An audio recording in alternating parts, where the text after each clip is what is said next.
যারা কবর কেন্দ্র করে বেদাত করেন তারাও ওয়াজটা শোনেন মন দিয়ে, যারা করেন না তারাও শোনেন। ইমাম মালিক রহমতুল্লাহ আলাই কি বলছে এটা একটু শুনি, শোনার পর বেদাতের সংজ্ঞা হাদিস থেকে নেই। ইমাম মালিক রহমতুল্লাহ আলাই বলেন, মান ইবতাদা ফিল ইসলামি বিদআতান ইয়ারাহা হাসানাতান ফাকাদ জাআমা আন্না মুহাম্মাদান খানার রিসালা। ইমাম মালিক বলেন, কেউ যদি ইসলামের মধ্যে নতুন কোনো বেদাত চালু করে আর এটাকে যদি সে উত্তম মনে করে, আপনি ইসলামের মধ্যে একটা নতুন কিছু আবিষ্কার করলেন আর মনে করলেন এটা তো ভালো, হুজুর এটাতে আবেগ কাজ করে, কি বললেন, বেদাতগিরি করলেন আর বললেন এটাতে আবেগ কাজ করে, এই আবেগে বেদাতগিরি করলেন আর এটা আপনার কাছে ভালো লাগলো। ইমাম মালিক বলেন, যেই ব্যক্তি বেদাতি কর্মকাণ্ড করে আর মনে করে ভালো লাগছে এটা, সে কেমন যেন এই কথা বলতে চায় যে মুহাম্মদ সাল্লাল্লাহু আলাইহি সাল্লাম ইসলামের দায়িত্ব পালনে ত্রুটি রেখে গেছে, খেয়ানত করে গেছে। নবী কি ইসলাম পূর্ণাঙ্গ রেখে গেছে না অপূর্ণাঙ্গ? তো এই হযরত নতুন বেদাতগিরি সৃষ্টি করে বুঝাইতে চায় নবী এটা কইরা পূর্ণ করে যেতে পারে নাই, তা আমি নতুন একটা বেদাত ঢুকাইলাম। তাহলে কোন ব্যক্তি যদি নতুন বেদাত চালু করে ইসলামের মধ্যে, এর অর্থ হলো এই, নবী এটা পূর্ণ করে যেতে পারে নাই তাই সে পূর্ণ করেছে। এই জাতীয় কাজ যে করবে এটার নাম হবে বেদাতি কর্মকাণ্ড। ওই বেদাতি কর্মকাণ্ডের বিরোধিতা করা এটা মুসলমানদের জন্য আবশ্যক হয়ে যায়। মুসলমানদের জন্য কি হয়ে যায়? আবশ্যক। বেদাত কাকে বলে? সহিহ বুখারীর 2697 নম্বর হাদিস, 2697। এই হাদিসের বর্ণনাকারী উম্মুল মুমিনিন আয়েশা সিদ্দিকা রাদিয়াল্লাহু তাআলা আনহা, তিনি বলেন, ক্বালা রাসূলুল্লাহ সাল্লাল্লাহু আলাইহি ওয়াসাল্লাম, মান আহদাসা ফি আমরিনা হাযা মা লাইসা ফীহি ফাহুয়া রাদ্দুন। কোন ব্যক্তি যদি আমাদের ইসলামী শরীয়তের মধ্যে ইবাদতের নামে সওয়াবের আশায় নতুন কিছু সৃষ্টি করে, এটা প্রত্যাখ্যান করা হবে। এটা আমার সাথে বলেন, কোন ব্যক্তি ইসলামের মধ্যে ইবাদতের নামে সওয়াবের আশায় নতুন কোনো কিছু যদি সৃষ্টি করে, এটা বেদাত। এই বেদাত পরিত্যাজ্য, এটা যতই সুন্দর হোক, বেদাত যতই সুন্দর হোক না কেন, এটা কি হবে? পরিত্যাজ্য হবে। এইগুলো বেদাতের সংজ্ঞা হাদিস থেকে জানলাম। বেদাতের ভয়াবহতা মন দিয়ে শুনেন। বেদাতের 1 নাম্বার ভয়াবহতা, এটা আমার সাথে বলেন, বলার পর হাদিসটা শোনাই। বলেন, বেদাতি ব্যক্তি তার বেদাতি কর্মকাণ্ড না ছাড়া পর্যন্ত আল্লাহ তার তওবা কবুল করবেন না।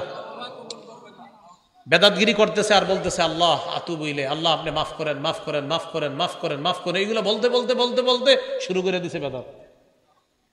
মানে উনি বেদাতের মধ্যে থাইকা বলতেছে আস্তাগফিরুল্লাহ, আস্তাগফিরুল্লাহ, আস্তাগফিরুল্লাহ, আস্তাগফিরুল্লাহ। নবী কয় মাফ হবে না, মাফ হবে না, মাফ হবে না। কেন? তুমি তো বেদাতি ছাড়ো নাই।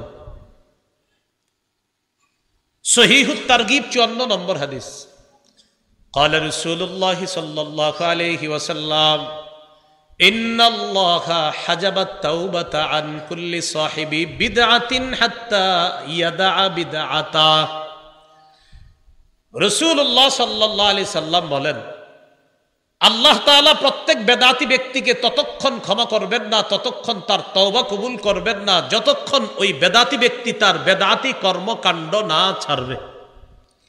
আল্লাহ আমাদের সকলকে বেদাতি কর্মকাণ্ড থেকে হেফাজত করেন।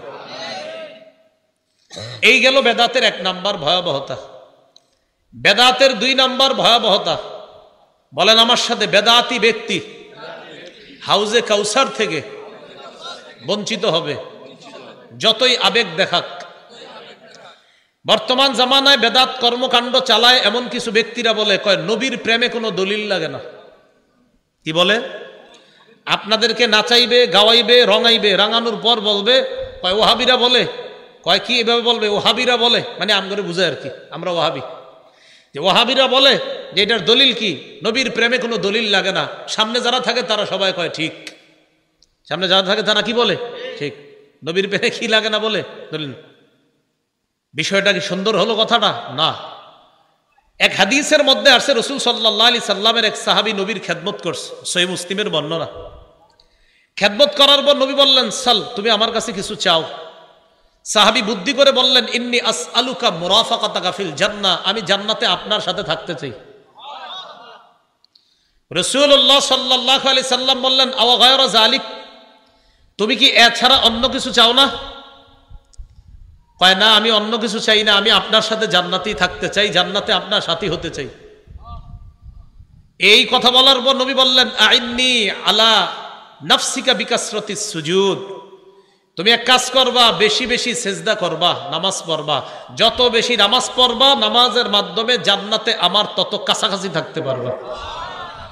এখন একদল মানুষের স্লোগান কয়, আমি নামাজ না পড়লেও নবীর প্রেম আছে।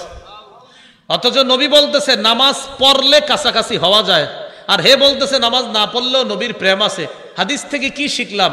নামাজ পড়ে নবীর কাছাকাছি হওয়া যায় না নামাজ ছেড়ে? তাহলে এই স্লোগান যে বলবে যে নামাজ না পড়লেও নবীর প্রেম আছে, নিঃসন্দেহে এই স্লোগানটা এটা একটা প্রতারণা আর ধোঁকা ছাড়া অন্য কিছু না। নবী কয় নামাজ পড়ো, আমার কাছে আসো, হে কয় নামাজ না পড়লেও প্রেম আছে। আল্লাহ আমাদেরকে হেফাজত করে। তাহলে 2 নাম্বার ভয়াবহতা, যে ব্যক্তি বেদাতি কর্মকাণ্ড করবে রসুলের হাউজে কাউসার থেকে সে বঞ্চিত হবে। দলিল সহিহ বুখারীর 6583, 6584 নম্বর হাদিস। এই হাদিসের মধ্যে রসুল সাল্লাল্লাহু আলাইহি সাল্লাম বলেন, আনা ফরতুকুম আলাল হাউজ, কিয়ামতের ময়দানে আমি আগে আগে হাউজে কাউসারের সামনে চলে যাব, সেখানে আমি আগে থাকব। মান মাররা আলাইয়া, আমার কোন উম্মত আমার সামনে দিয়ে অতিক্রম করবে, সারিবা, যে অতিক্রম করবে সে ওই কাউসারের পানি পান করবে। ওয়ামান শারিবা লাম ইয়াজমা আবাদা, যে ব্যক্তি কাউসারের পানি পান করবে সে জান্নাতে যাওয়ার আগে আর পিপাসার্ত হবে না। তাহলে নিয়ম কি হলো? নবী বলেন আমি কাউসারের সামনে থাকবো, আমার সামনে দিয়ে যে অতিক্রম করবে সেই পানি পান করবে। এবার নবীজি বলেন, লা ইয়ারিদান্না আলাইয়া আকওয়াম আ'রিফুহুম ওয়া ইয়া'রিফুনানি, আমার সামনে এমন একদল মানুষ আসবে যাদেরকে আমি চিনবো, তারাও আমাকে চিনবে, আমি চিনবো, তারা আমার উম্মত, তারা চিনবে আমি তাদের নবী। তো নিয়ম অনুযায়ী আমার সামনে যে আসবে তাকেই কাউসার পান করাবো। এখন আমি কাউসার পান করাবো, ইতিমধ্যে দেখবো সুম্মা ইউহালু বাইনি ওয়া বাইনাহুম, আমার মাঝে আর তাদের মাঝে প্রতিবন্ধকতা সৃষ্টি করা হয়েছে। আমি বলবো ফাকুলু ইয়া রাব্বি ইন্নাহুম মিন্নি, আল্লাহ এরা তো আমার উম্মত। আল্লাহর পক্ষ থেকে জবাব দেওয়া হবে, ইন্নাকা লা তাদরি মা আহদাসু বা'দাক, নবী আপনি জানেন না দুনিয়া থেকে আপনি চলে আসার পর তারা কত নতুন নতুন বেদাত সৃষ্টি করেছে, এটা আপনার জানা নাই। এই জন্য আপনি আজকে তাদেরকে কাউসার পান করাতে পারবেন না। যেই নবী একটু আগে কাউসার পান করাইতে চাইলেন, এই নবী এখন কি বলবে দেখেন, ফাকুলু সুহকান সুহকান লিমান গায়্যারা বাদি, নবী বলেন আমি তখন বলবো আমার পরে যারা আমার রেখে আসা শরীয়তের মধ্যে নতুন কিছু ঢুকিয়ে শরীয়তকে পরিবর্তন করে দিয়েছে, আমার সামনে থেকে দূর হও, দূর হও, আমি চেহারাও দেখতে চাই না। তাহলে একটু আগে কাউসার পান করাইতে চাইলেন, এখন বলতেছে কি সুহকান সুহকান, দূর হও। এই জন্য ভাইয়ারা বেদাতি কর্মকাণ্ড করেন না। এলাকার মসজিদের ইমাম খতিব, আশেপাশের মাদ্রাসার ওলামায়ে কেরাম মাঝে মাঝে এগুলা বললে আপনারা পরের দিন চাকরি নোট করে দেন। পরের দিনই বলে হুজুর আসর নামাজ আর পড়ায়েন না কেন? আমার বাপদাদা 50 বছর এই কাজ করছে, আর আপনি আজকে কোত্থেকে আসছেন? হুজুরে আপনাদেরকে একটা সঠিক জিনিস বুঝাইছে, আপনি দলিল দিলেন আমার আব্বা গত 50 বছর করছে, কইরা মারা গেছে, আমিও গত 20 বছর করতেছি, এ হলো 70 বছর, আমার দাদা কইরা গেছে আরো 30 বছর, এ হলো 100 বছর, আর আপনি কোত্থেকে এসে বলতেছেন এটা বেদাত? হুজুর আসরের তার আইসেন না মসজিদে। এটা ঠিক করেন নাই। কেন ঠিক করেন নাই? ইব্রাহিম নবী তার জাতিকে বুঝাইলো এইগুলা শিরিক, এই পূজা করা শিরিক। তার জাতি এইগুলা শোনার পর ইব্রাহিম আলাইহিস সালাতু ওয়াস সালামের কথা তারা বুঝছে যে আসলে ইব্রাহিমের কথা সত্য। বুঝা শোনার পর সব যখন ঠিক বুঝাইসে গেছে, এবার ইব্রাহিম নবী বলতেছে এগুলা ঠিক না, এগুলা অন্যায়। এখন দেখেন সর্বশেষ তাদের বুঝ আসার পরে জবাব, ইব্রাহিম শোনো, তুমি যা বুঝানোর বুঝাইছো, ওয়াজাদনা আবাআনা কাযালিকা ইয়াফআলুন, বাপ দাদাদেরকে দেখছি এগুলা করতে, তাই আমরাও করবো, আর কোনো দলিল চাই না। তাহলে বাপ দাদা করছে, এই উত্তরগুলা কাদের? কাফেরদের। ভুল কাজ বাপ দাদা করছে, উত্তরগুলা কারা দিত? কোরআনের অসংখ্য জায়গায় পাইবেন কাফেররা নবীদের কথায় কথায় বুঝাইসে যাইত, সর্বশেষ জবাব দিত, নবীর কথা বুঝতো, হা হা তুমি ঠিক বলছো, সব বুঝার পর সর্বশেষ বলতো আমার বাপ দাদা করছে আমি করব। আবু তালেব একদম নবী গেছে পাশে বসা রয়েছে, আবু তালেবের পাশে পাশে চামচারা বসা লিডাররা। আবু তালেবকে রাসূল সাল্লাল্লাহু আলাইহি সাল্লাম বলতেছে, চাচা লা ইলাহা ইল্লাল্লাহ বলেন, উহাজ্জুলাকা বিহা, আমি এই কালিমা আপনি লা ইলাহা ইল্লাল্লাহ বলেন, এটা দিয়ে আল্লাহর কাছে আমি দলিল পেশ করব কিয়ামতের মাঠে, চাচা আপনাকে আমি জান্নাতে নেওয়ার চেষ্টা করব, আপনি একটু পড়েন।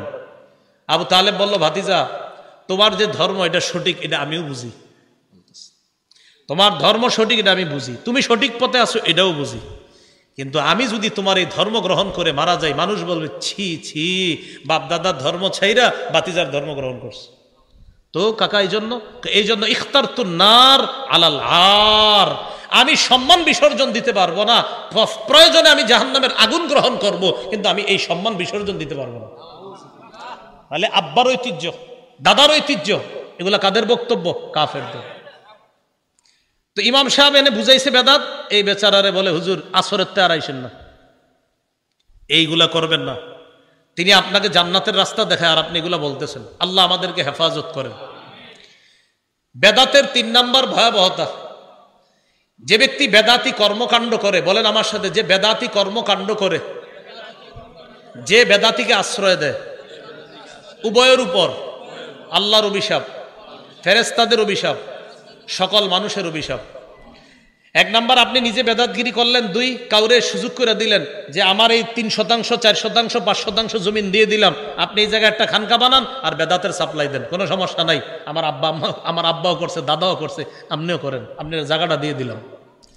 এই যে আপনি জায়গা দিলেন বেদাতি কর্মকাণ্ড করার জন্য, আপনার উপরও অভিশাপ, আর যে আশ্রয় দিলেন যারে, তার উপরও অভিশাপ তো আছে, সে বেদাতি কাজ করবে, আর আপনি যে জায়গা দিলেন আপনার উপরও অভিশাপ। যতদিন তওবা না করবেন অভিশাপ চলতেই থাকবে, আর এটা থেকে ফিরে না আসা পর্যন্ত আল্লাহ তওবা কবুল করবে না।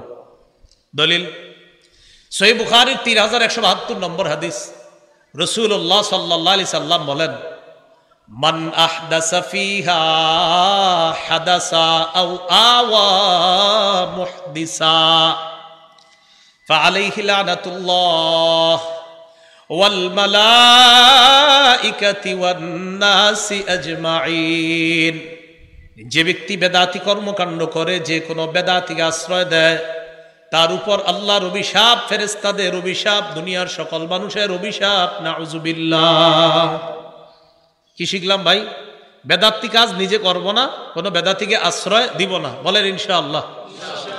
বেদাতের 4 নাম্বার ভয়াবহতা, বলেন আমার সাথে, একটা বেদাত কোন এলাকায় প্রতিষ্ঠিত হয়ে গেলে ওই এলাকা থেকে একটা সুন্নত আল্লাহ উঠায় নেয়, সেই সুন্নতটি কিয়ামত পর্যন্ত ওই জাতির কাছে আর ফিরিয়ে দেয় না।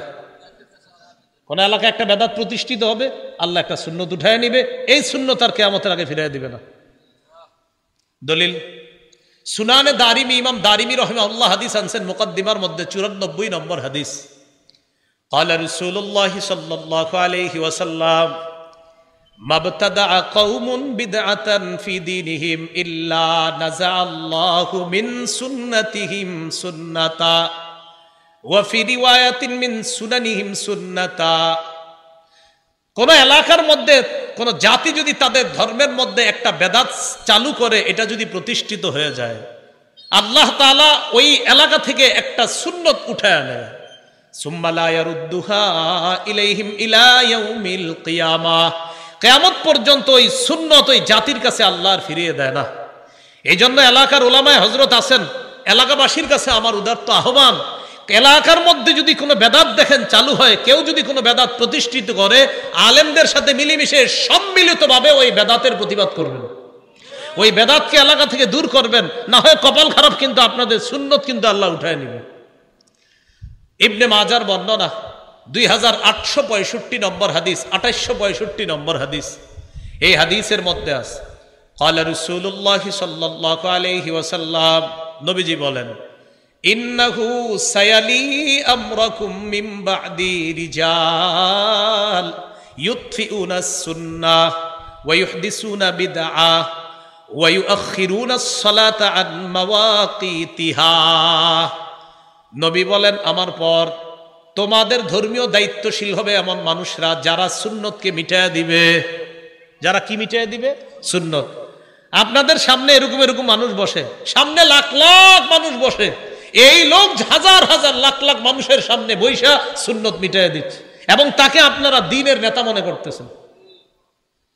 নবীজি বলতেছেন আমার পরে ধর্মীয় নেতা হবে এমন এমন মানুষ ইউতফিউনাস সুন্নাহ, যারা সুন্নতকে নিভিয়ে দিবে, ওয়া ইউহদিসুনা বিদআহ, যারা বেদাত প্রতিষ্ঠিত করবে, ওয়া ইউআখিরুনাস সালাতা আন মাওয়াকিতিহা, যারা সময় মতো নামাজকে নিতে নিতে নিতে নিতে একদম শেষ হতে গিয়ে নামাজ পড়বে। আসরের নামাজ কোনো মতে সূর্য ডুবার সময় গিয়ে আল্লাহু আকবার 4টা ঠোকর দিবে, এরকম করবে। আব্দুল্লাহ ইবনে মাসউদ রাদিয়াল্লাহু তাআলা আনহু বললেন, হুজুর কাইফা বি ইন আদরাকতুহুম, এই জাতীয় বেদাতি যদি পাই কি করব? এখন আপনারা আমরা সবাই একসাথে বলি, চলেন, যদি আমরা এই জাতীয় বেদাতি পাই তা আমরা কি করব?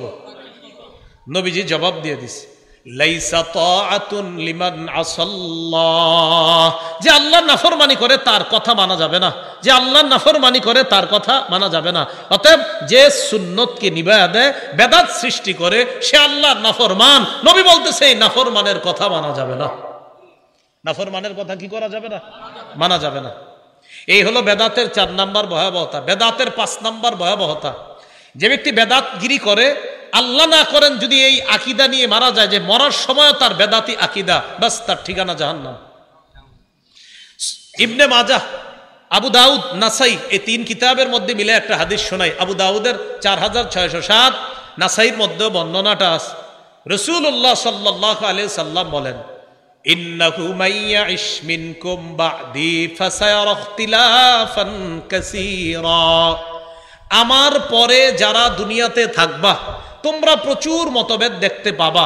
নবী বলছে আমার পরে দুনিয়াতে যারা বসবাস করবে তারা প্রচুর মতভেদ দেখবে। এখন একটু বলেন তো আপনারা, আমরা কি ভবিষ্যতে দেখবো না দেখতেছি? যেমন আপনারা সাধারণ মানুষদের একটা কমন ডায়লগ, এক হুজুর এক কথা বলে, আরেক হুজুর আরেক কথা বলে, কার কথা মানবো, এরকম বলেন না? তো নবীজি বলছে আমার পরে যারা দুনিয়াতে বসবাস করবে তারা প্রচুর মতভেদ দেখবে। এখন বলেন তো মতভেদ দেখবো না দেখতেছি? যেমন জুমার আজান কয়টা? হ্যাঁ বলেন, কিন্তু একটা ঝগড়া আছে কিনা? একদল বলতেছে কয়টা? একটা, আবার আমরা বলতেছি কয়টা? 2টা। এখন এই যে মতভেদ দেখবো, এটা কে বলছে? নবীজি। তাহলে মন দিয়ে শুনেন, কথার কথা, জুমার আজান আমরা বলি 2টা, আবার একদল মোহাব্বতের ভাই তারা বলে কয়টা? একটা। তো রাসূল বলছে আমার পরে যারা দুনিয়াতে থাকবে তারা প্রচুর মতভেদ দেখবা। এখন কথা হলো, হুজুর মতভেদ দেখলে আমরা করবো কি?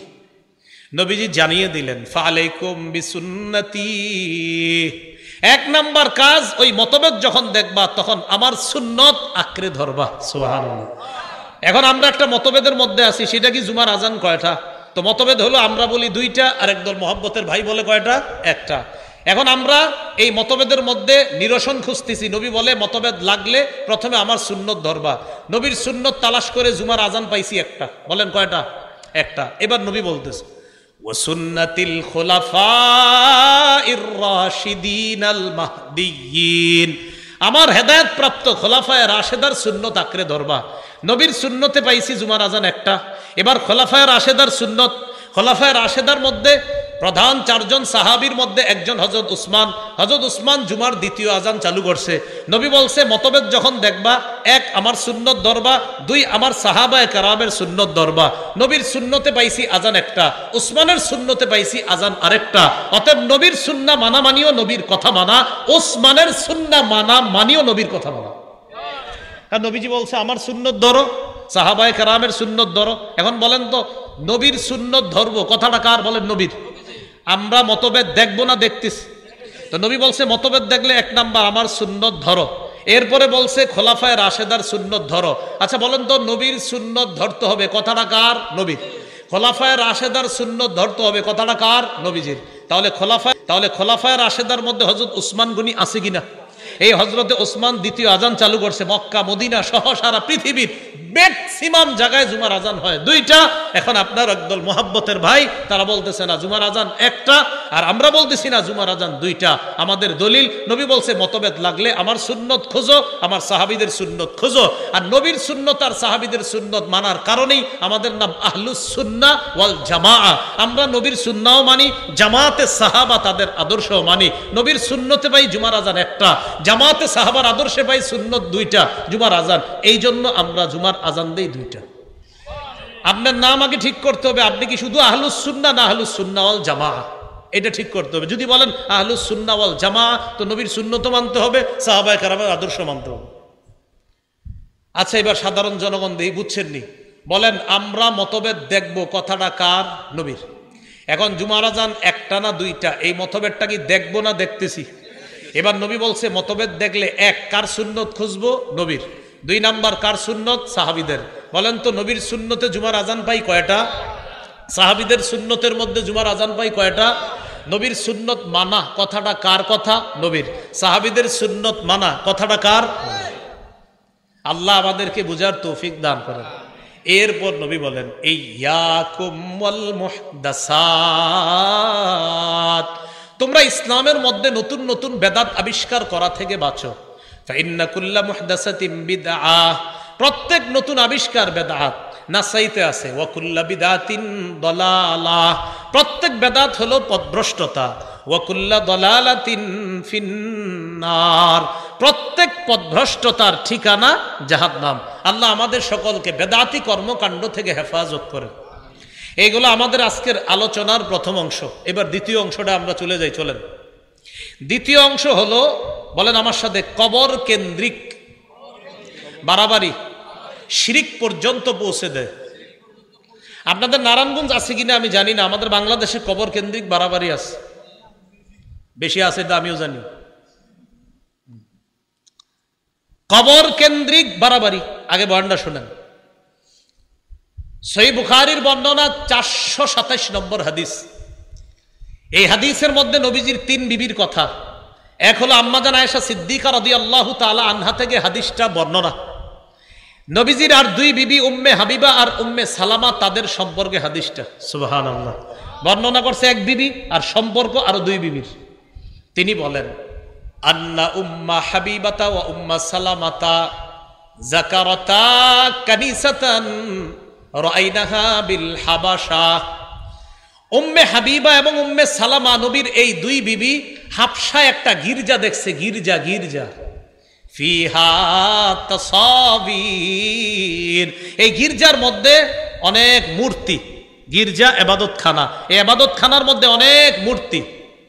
ফাযাকারাতা লিন-নবী সাল্লাল্লাহু আলাইহি ওয়াসাল্লাম, এই ব্যাপারটা তার 2 বিবি নবীজিকে জানাইছে, ইয়া রাসূলুল্লাহ, হাবশা একটা গির্জা দেখলাম, গির্জা তাদের ইবাদতখানা, ইবাদতখানার ভিতরে দেখলাম আবার মূর্তি, ব্যাপারটা বুঝলাম না। নবীজি বললেন ইন্না উলাইকা ইযা কানা ফীহিমুর রাজুলুস সালিহ মাতা, এরা হলো ওই সমস্ত মানুষ, তাদের মাঝে কোনো ভালো মানুষ যখন মারা যাইতো, বানাউ আলা কবরিহি মসজিদা, তারা ওই ভালো মানুষের কবরের উপর একটা মসজিদ বানাইতো।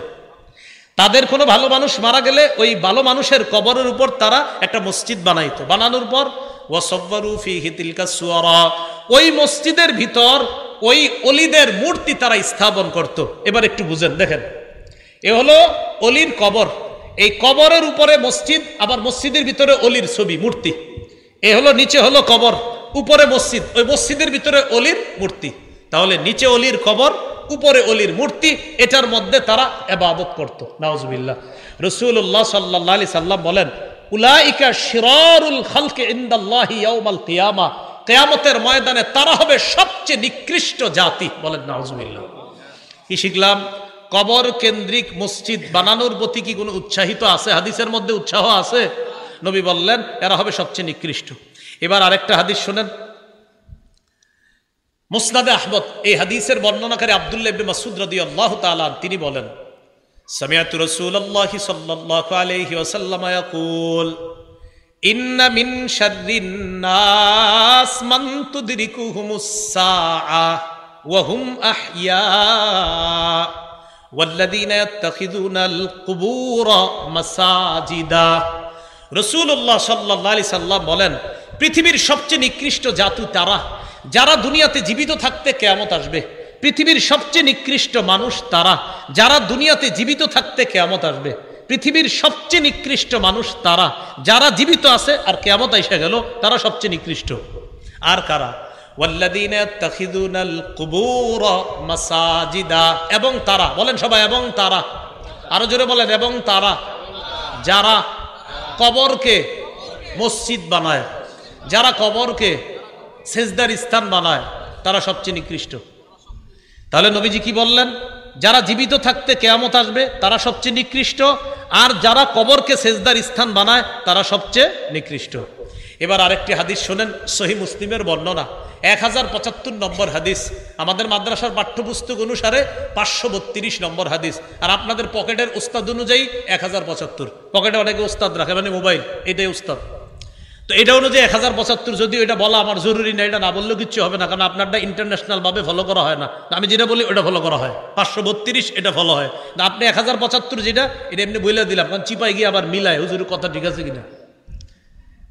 এই হাদিসের মধ্যে আছে রাসূলুল্লাহ সাল্লাল্লাহু আলাইহি সাল্লামের সাহাবী জুনদুব রাদিয়াল্লাহু তাআলা আনহুর বর্ণনা। তিনি বলেন, সামিআতু রাসূলুল্লাহ সাল্লাল্লাহু আলাইহি ওয়াসাল্লাম ইয়াকুলু ক্বাবলা আন ইয়ামুতা বিখামসিন, নবীজি ইন্তেকালের মাত্র 5 দিন আগে আমি নবীরে বলতে শুনছি। ইন্তেকালের কয়দিন আগে?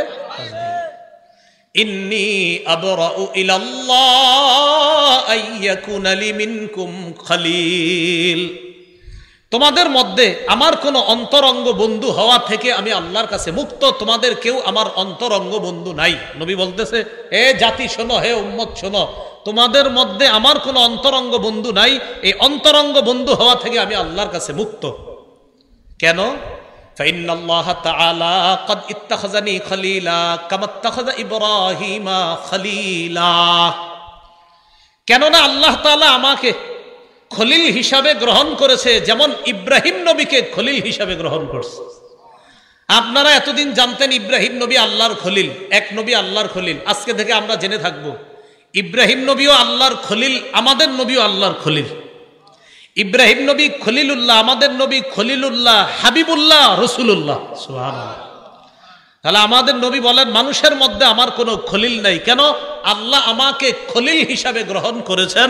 কেমনি ভাবে? ইব্রাহিম নবীকে খলিল হিসাবে গ্রহণ করেছেন। এরপরে নবী বলেন, লাউ কুনতু মুত্তাখিজান মিন উম্মতি খলিলা লাত্তাখাযতু আবা বকরিন খলিলা, আমি যদি আমার উম্মতের কাউকে আমার অন্তরঙ্গ বন্ধু হিসাবে গ্রহণ করতাম, তাহলে আবু বকরকে আমার খলিল, অন্তরঙ্গ বন্ধু হিসাবে গ্রহণ করতাম। তাহলে বলেন তো, আমাদের নবীর কোনো খলিল আছে? নাই। যদি খলিল বানাইতেন মানুষের মধ্যে কাউকে, কোন সাহাবীকে বানাইতেন? আবু বকরকে। কিন্তু নবী কার খলিল? আল্লাহর খলিল। এই কথা বলার পর নবী বলেন, আলা ওয়া ইন্নামান কানা ক্বাবলাকুম, শোনো তোমরা, তোমাদের পূর্ববর্তী জাতি যারা, ইত্তাখাযু কুবুর আমবিয়াইহিম ওয়া সালিহিহিম মাসাজিদা, তোমাদের পূর্ববর্তী জাতি তাদের নবীর কবর আর নেককার মানুষের কবরগুলোকে মসজিদ বানাইছে, সেজদার স্থান বানাইছে। তোমাদের পূর্ববর্তী জাতি নবীদের কবর সমূহকে আর নেককার মানুষদের কবরকে সেজদার স্থান বানাইছে।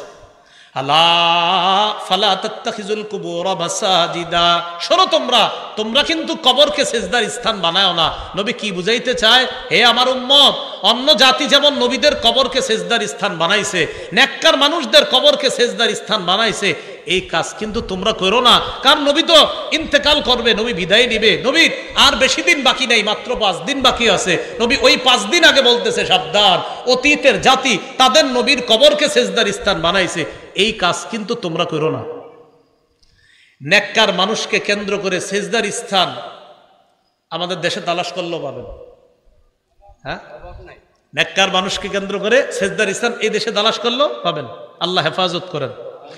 এবার শুনেন কি বলে নবীজি, বলেন, ইন্নী আনহাকুম আন যালিকা, আমি তোমাদেরকে নিষেধ করে দিচ্ছি। এবার একটা হাদিস শুনেন, আমার দিকে তাকান। এটা হলো কি? একটা কাপড়। সহিহ বুখারীর 435 নম্বর হাদিস। রাসূল সাল্লাল্লাহু আলাইহি সাল্লাম ইন্তেকাল করবে। আগের হাদিসটা শোনাইছি কি ইন্তেকালের দিন না ইন্তেকালের 5 দিন আগে? এখন যেটা শোনাচ্ছি ইন্তেকাল করবে মানে এই যে নবী যাবে দুনিয়া থেকে, ওই মুহূর্তের হাদিস। 427 এই 435 এই হাদিসটা হলো বুখারীর 435। এই হাদিসের মধ্যে আসছে লাম্মা নুজিলা বিরাসূলিল্লাহি সাল্লাল্লাহু আলাইহি ওয়াসাল্লাম, নবী যখন মুমূর্ষু অবস্থায়, নবী যখন ইন্তেকাল করবে মুমূর্ষু অবস্থায়, কানা ইয়াতরাহু খামিসাতান আলা ওয়াজহিহি, নবী তার চেহারার উপর একটা কাপড় দিছে, এইভাবে চেহারার উপর একটা কাপড় দিছে। ফাইযা তাম্মা, প্রাণটা যখন বের হবে হবে অবস্থা, কাশাফাহা আন ওয়াজহিহি, চেহারা থেকে কাপড়টা সরাইছে। তাহলে মুমূর্ষু অবস্থায় কাপড় দিছে, এবার বলতেছে ফাইদা তাম্মা, প্রাণটা বের হবে অবস্থায় কাপড়টা সরাইছে। সরানোর পর বললেন লানাতুল্লাহি আলাল ইয়াহুদি ওয়ান নাসারা, ইহুদিদের উপর আল্লাহর অভিশাপ, খ্রিস্টানদের উপর আল্লাহর অভিশাপ। কেন? ইত্তাখাযু কুবুর আমবিয়াইহিম মাসাজিদা, তারা তাদের নবীদের কবরকে সেজদার স্থান বানাইছে। নবী বুঝাইতে চায়, আমি কিন্তু চলে যাচ্ছি, সাবধান, আমার কবরকে কেন্দ্র কইরা এই জাতি উল্টাপাল্টা কাজ করবা না। তাহলে কি শিখলাম? ইন্তেকাল করবে করবে অবস্থায় বলতেছে ইহুদিদের উপর অভিশাপ, খ্রিস্টানদের উপর অভিশাপ, তারা তাদের নবীর কবরকে সেজদার স্থান বানিয়েছে, উম্মত এগুলা করবা না। ইউহাদ্দিরু মা সনাউ, তারা যা করছে এই ব্যাপারে তার উম্মতকে নবী সতর্ক করে দিচ্ছে। আল্লাহ আমাদেরকে হেফাজত করেন। এবার আমার সাথে বলেন, বলেন কবরকে কেন্দ্র করে উৎসবের স্থান বানানো যাবে না, মেলা বসানো যাবে না। জি রবিউল আউয়ালে বসে আশেপাশে, আমি কি কইছি? আপনারা না বলতেছেন, যদি বৈশা থাকে তো এটা নিষেধ। কবরকে কেন্দ্র করে মেলা বসানো নিষেধ। দলিল আবু দাউদের বর্ণনা 2042 নম্বর হাদিস। এই হাদিসের মধ্যে আছে ক্বালা রাসূলুল্লাহ সাল্লাল্লাহু আলাইহি ওয়াসাল্লাম লা তাত্তাখিযু বুয়ুতাকুম কুবুরা, তোমরা তোমাদের ঘরগুলাকে কবর বানায়ও না। ঘর কবর বানায় কিভাবে? নফল নামাজ না পড়লে, জিকির না করলে, কোরআন তেলাওয়াত না করলে ওই ঘর কবরের মতো হয়ে যায়। নামাজ পড়েন ঘরেও, জিকির করেন, নফল নামাজ পড়েন, তেলাওয়াত করেন, না হয় ঘর কবর হয়ে যায়। এরপরে কি বলে দেখেন, ওয়ালা তাজআলু কবরি ঈদা, আমার কবরকে কেন্দ্র করে উৎসবের স্থান বানায়ও না, আমার কবরকে কেন্দ্র করে মেলা বসাবা না, নবী বলতেছে। তাহলে পৃথিবীর শ্রেষ্ঠ যিনি, আল্লাহর পরে একমাত্র শ্রেষ্ঠ যিনি, তিনি বলছে সাবধান, আমি যেখানে ইন্তেকালের পরে থাকব সেই জায়গা কেন্দ্র করে কোনো মেলা বসাবা না, উৎসবের জায়গা বানাবা না। এরপরে নবী বলেন সল্লু আলাইয়া, আমার উপর দুরূদ পড়বা, বেশি বেশি দুরূদ। ফাইন্না সালাতাকুম তাবলুগুনি হাইসু কুনতুম, তোমরা যেখান থেকেই দুরূদ পাঠাও সেখান থেকে দুরূদ সাথে সাথে আমার কাছে পৌঁছে যায়। তাহলে কবরকে কেন্দ্র করে মেলা বসানো নিষেধ। বলেন মেলা বসানো কি নিষেধ? এবার আসেন, বলেন কবরের উপর বসা নিষেধ, কবর সামনে রাইখা নামাজ পড়া নিষেধ। অনেকে আবেগে কি করে, মসজিদের মাঝখানে কবরটা রাইখা, চারপাশে মসজিদ, ওই আবেগ। আলেম ওলামাদেরকে না জিজ্ঞাসা করে মসজিদ বানায়, কি ভাই আপনারা কবর মাঝখানে রাখছেন? আবেগ। এই যে আবেগে মসজিদটা মাঝখানে রাখেন কেন? বুঝান, এলাকাবাসী বুঝান, এই জাতীয় কোনো মসজিদ থাকলে গিয়ে বুঝান, ভাই কবরটা কিনারায় নেন, সাইডে নেন। প্রথমে বাহিরে নিতে বললেন না, না হয় আপনারা মারতেও পারে, বলবেন আগে সাইডে নেন। কারণ এ তো এমন এক আকীদায় ঢুকে গেছে যে আকীদা থেকে তাকে বের করতে আপনার অনেক কষ্ট হবে। আবু দাউদের বর্ণনা 3229 নম্বর হাদিস, 3229 3229। এই হাদিসের মধ্যে আসছে রাসূলুল্লাহ সাল্লাল্লাহু আলাইহি সাল্লাম বলেন লা তাজলিসু আলাল কুবুর, কবরের উপর বসো না। এটা একটা, অনেক সময় দেখবেন কবরের পাশে দেয়াল থাকে, এই দেয়ালের উপরে না বসা। এই দেয়াল আছে, কবর পাশে কবর, এই যে দেয়াল, আপনি বসলেন, এই যে বসে এই পাশেই কবর, এটা না করা। এরপরে নবী বলতেছেন ওয়ালা তুসাল্লু ইলাইহা, কবর সামনে রেখে নামাজ পড়ো না। যদিও মানুষ কবরকে সেজদা করে না, কিন্তু কে না জানে কোনো একজন ব্যক্তির ভিতরে যদি আবেগ আইসা যায়, আহারে আল্লাহর ওলি শুয়ে রইছে এখানে সেজদা দিতেছে, এই জন্য কবর সামনে রেখা নামাজ পড়াতে নবীজি নিষেধ করলেন। আল্লাহ আমাদেরকে বুঝার তৌফিক দান করেন। এই হলো কবর কেন্দ্রিক বেদাত বাড়াবাড়ি। আল্লাহ আমাদের সকলকে হেফাজত করেন। এই এলাকায় থাকলে এলাকা থেকেও যেন ওই জাতীয় আকীদা সম্পন্ন মানুষগুলাকে সহি আকীদা, বিশুদ্ধ আকীদায় তারা এসে হেদায়েত ওয়ালা আকীদায় যেন তারা ফিরে আসতে পারে। আল্লাহ তৌফিক দান করেন। বেদাত থেকে বাঁচার উপায়, বেদাত থেকে বাঁচার এক নাম্বার উপায় বাস মুহাম্মদ সাল্লাল্লাহু আলাইহি সাল্লামের পূর্ণ আনুগত্য করা। বলেন কার আনুগত্য করা? মুহাম্মদ সাল্লাল্লাহু আলাইহি সাল্লামের পূর্ণ আনুগত্য করা। সহিহ বুখারী ৭২৮০ নম্বর হাদিস। এই হাদিসে আছে রাসূল সাল্লাল্লাহু আলাইহি সাল্লাম বলেন, কুল্লু উম্মতি ইয়াদখুলুনাল জান্নাহ ইল্লা মান আবা। আমার উম্মতের সবাই জান্নাতে যাবে, তারা ছাড়া যারা অস্বীকার করে। সাহাবীরা বললেন, অস্বীকার কারা করে? নবী বললেন, মান আতাআনি দাখালাল জান্নাহ, যে আমার আনুগত্য করে সে জান্নাতে যাবে।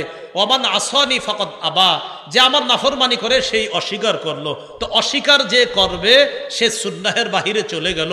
আল্লাহ আমাদের সকলকে নবীর সুন্নাহ মেনে নবীর আনুগত্য করার তৌফিক দান করেন।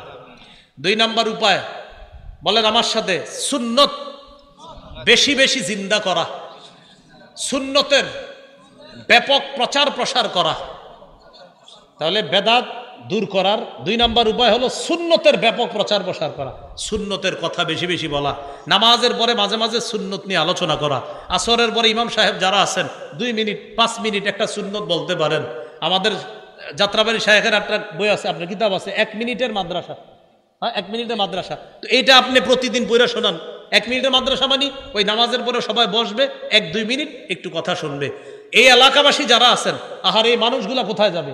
তো আশেপাশের ইমাম সাহেব যারা আছে তাদের প্রতি আবদার থাকবে, আপনারা প্রতিদিন আসরের পরে, আপনি যেভাবে সুন্দর হয় আর কি, মানে আমার একটা আবদার রইল আর কি, আসরের পরে 2 মিনিট 3 মিনিট একটু একটা কিতাব পড়ে শোনায় দেন যে, প্রিয় মুসল্লি ভাইয়েরা, এখন একটা সুন্নত আপনাদেরকে শোনায় দেওয়া হবে। তো এই সুন্নতটা আপনি তাকে বলেন, 1 দিন বলেন, 2 দিন বলেন, 3 দিন বলেন। আরে কে জানে আপনি 10 দিন 5 দিন 15 দিন 20 দিন বলার পর হতে পারে তিনি ওই কাজ শুরু করে দিছে, আমল শুরু করে দিছে।